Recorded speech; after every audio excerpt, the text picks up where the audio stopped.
21대 국회, 일하는 국회를 좌초시키고 민생의 어려움을 초래한 모든 책임은 미래통합당에 있습니다. 나누어서 하는 것조차도 되지 않은 이 상황은 민주당이 상생과 협치를 걷어차고 국회를 일방적으로 운영하기 위한 것이고,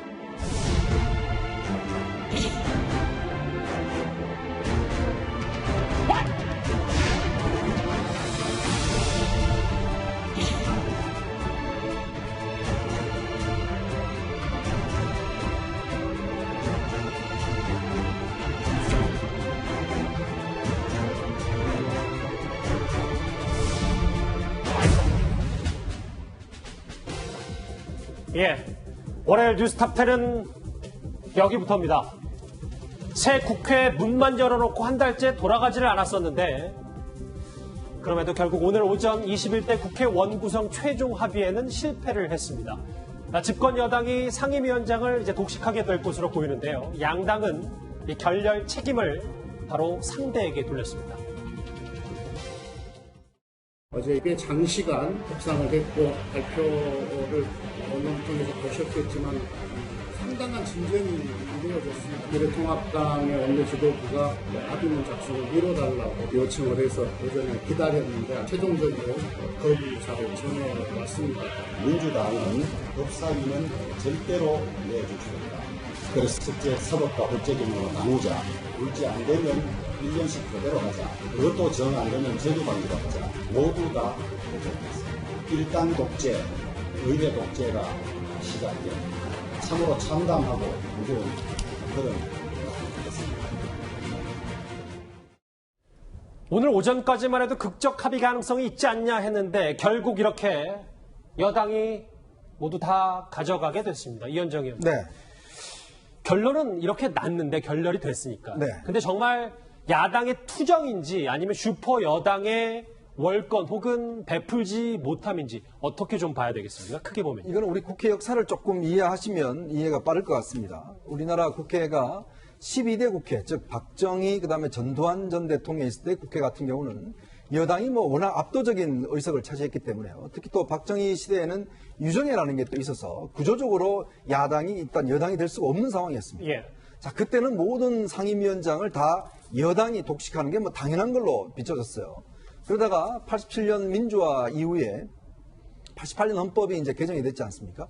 제가 그때 14대부터 제가 이제 13대 말부터 국회를 출입했었는데요. 네. 사실 그때부터 이제 국회라는 것이 어떤 면에서 보면 여야가 상임위원장을 나누는 그런 새로운 어떤 그 제도를 만듭니다. 그건 뭐냐면 결국 여야가 상생의 정치, 즉 합의의 정치라는 그런 민주화의 대정신에 따라서 사실 이제 의석에 따라 상임위원장을 배분하는 것이 하나의 관례처럼 되어 왔습니다. 이게 이제 20대 국회까지 이뤄져 왔고 그 여야가 어떤 의석에 따라서 상임위원장을 나누는 게 당연시 되어 왔어요. 자, 그런데 21대 국회에서 지금 여당이 압도적인 어떤 의석을 차지하면서 이 원칙이 바뀌었습니다. 자, 그러면 지금의 민주당은 민주화의 적통을 개성한 정당이라고 이야기를 하지 않습니까? 예. 근데 어쩌면 보면 지금의 민주화의 적통을 개성했던 민주당이 박정희 전두환 시대에 했던 그 모습을 저는 그대로 지금 어떤 면에서 보면 다시 역사를 되살리는 것 아닌가라는 생각이 들어요. 그러면서 본다면 우리 국회가 다시금 여당 독주의 상황으로 바뀌었다. 오늘은 굉장히 역사적인 의미 있는 날입니다. 즉 뭐냐면 87년 민주화의 어떤 성과에 따라서 여야가 함께 상생했던 국회가 이제 21대 국회부터는 여당 단독의 국회로 바뀌었다. 즉 박정희 전두환 시대로 갔다. 저는 그렇게 평가를 하고 싶습니다. 개인적으로는 그렇게 좀 보시는군요. 자개치 평론가님. 화면을 저하고 같이 보겠습니다. 합의문 초안까지 써놓고 박병석 의장 두고 중간에서 조율이 전혀 안 된 모양이더라고요. 특히 주원내 대표는 의장실 탁자 엎어버리고 싶은 심정이었다. 그 안에서 도대체 무슨 일이 있었던 겁니까? 우선 이 합의문 초안에 어느 정도 합의가 되었던 내용부터 소개를 해드리면 한일 위안부 협의에 대한 국정조사가 포함이 되었었다 하고요. 예. 한명숙 전 총리 뇌물수수 사건과 관련해서도 법사위에서 청문회를 여는 이 두 가지 안이 합의문 초안에 들어갔던 것 같습니다. 사실 첫 번째 국정조사 같은 경우는 윤미향 의원을 어떻게 보면 야당이 공략하기 위한 청문회라고 할 수 있고, 두 번째 같은 경우도 여당 입장에서 부담스러운 주제인 한명숙 전 총리 사건을 다시 재점화시키게 되면 야당으로서는 이 정부를 공격할 수 있는 포인트가 생기기 때문에 이 부분은 더불어민주당이 양보한 것 같아요. 하지만 결과적으로 야당 입장에서 가장 중요한 건 어떤 청문회를 개최하느냐 여부가 아니라 법사위원장 예. 어떻게 할 것이냐인데 몇 가지 제안이 나왔습니다. 1년 그럼 먼저 가져가고 나머지 1년 쪽에서 미래통합당이 받자. 그게 아니면 이 법사위를 법제위원회와 이 사법위원회로 나눠서 양분해서 적어도 어떻게 보면 국회의 법을 심사하는 마지막 견제 수단인 법제위원회 정도는 야당이 가져갈 수 있게 하자. 마지막 세 번째 안이 그럼 좋다. 국회 전반기 2년은 더불어민주당이 가져가고 나머지 2년은 야당에게 달라는 것인데 이 부분에 대해서 박병석 의장이 나머지 2년 야당 주는 것이 아니라 다음 대선에서 이긴 팀이 가져가자.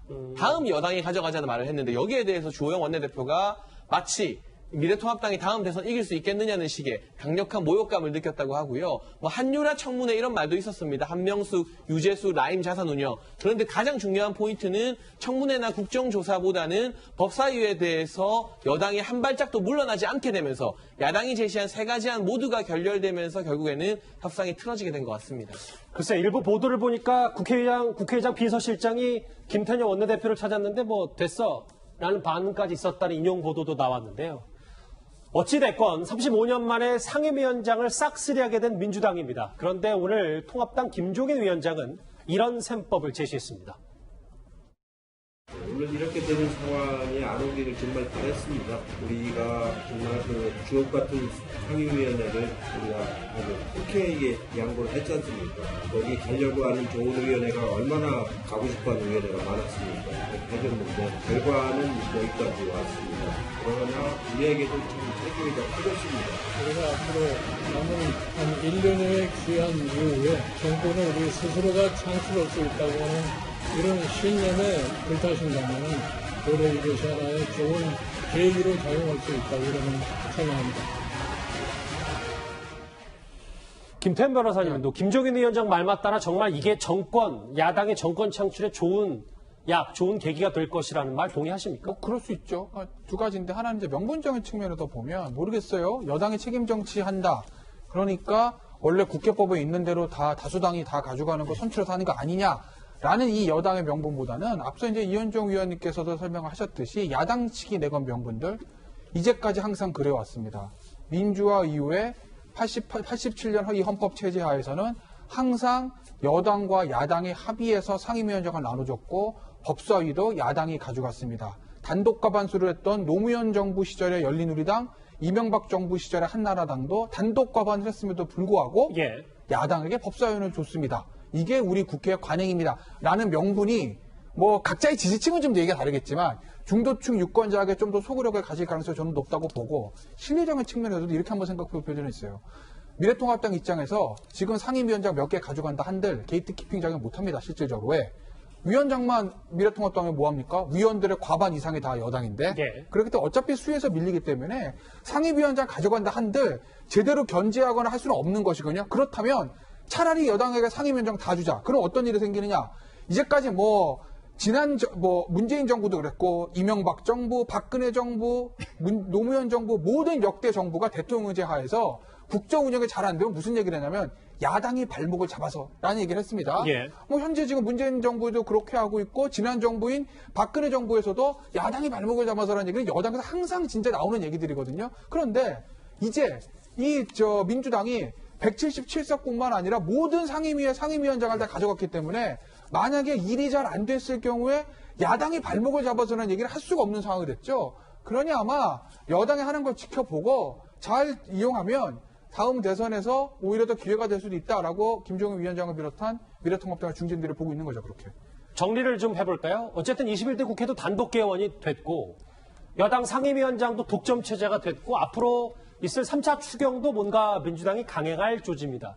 이렇게 되면 김관학 교수님 앞으로 협치가 더더욱 어려워지는 건 아닌지 뭐 이런 생각도 들긴 드는데요. 그렇죠. 지금의 상황에서 협치를 얘기하기는 굉장히 어려운 얘기죠. 그런데 이제 협치라는 가치가 더 중요한 것이냐, 책임 정치라는 것이 더 중요한 것이냐. 사실 몇십 년 동안 우리는 책임 정치를 하지 못했습니다. 예. 그러니까 여야가 이런 식으로 나누면서 책임도 나누고 부담도 나누고 사실상 책임을 안 졌다라고 보는 거죠. 예. 그래서 지금 같은 경우는 오히려 18살 상임위를 다 가져가고 잘하면 사실상 다음 대선에서 표를 더 받을 것이고 만약에 잘 못한다 그러면 유권자들이 그럼 대선 때 다른 당에게 줘야 되겠네. 뭐 이런 식으로 이제 선택을 할 수 있는 책임 정치 본령을 실질적으로 가동시킬 수 있는 기회가 될 수 있다. 조금 시각이 다르시네요. 그렇죠. 예. 다르죠. 이제 예컨대 김종인 이제 비대위원장 같은 경우가 바로 예. 이런 측면에서 사실상 책임 정치 구현할 수 있다. 그런데 못하면 우리한테 유리하다 얘기를 하고 있는 거거든요. 그러니까 상대의 어떤 못하는 거를 빌미로 해서 정권을 한번 잡아보겠다. 뭐 이런 얘기를 지금 속내를 밝힌 거예요. 그러니까 결과적으로 보면 게임의 룰이 완전히 뒤바뀌었다. 그러니까 그렇죠. 일본식의 합의 정치에서 미국식의 다수결 정치로 이제 완전히 바뀐 것이기 때문에 예. 다수결 정치에 기반을 두는 책임 정치로 가면 된다. 아까 뭐 우리 주호영 원내대표가 이것이 어떻게 보면 의회 독재다 뭐 이렇게 얘기를 하는데 미국 같은 경우는 계속해서 과반을 넘는 당이 모든 상임위를 다 독점했습니다. 그러니까 승자 독식이라는 부분에서 이건 기본적으로 대통령제에 존재하는 그런 원칙이기 때문에 이것을 독재라고 얘기해서는 안 되는 것이죠. 알겠습니다. 일단 결국 여당이 모든 상임위원장을 다 가져가게 됐습니다. 오늘 뉴스탑10 첫 번째 주제는 이거였고요.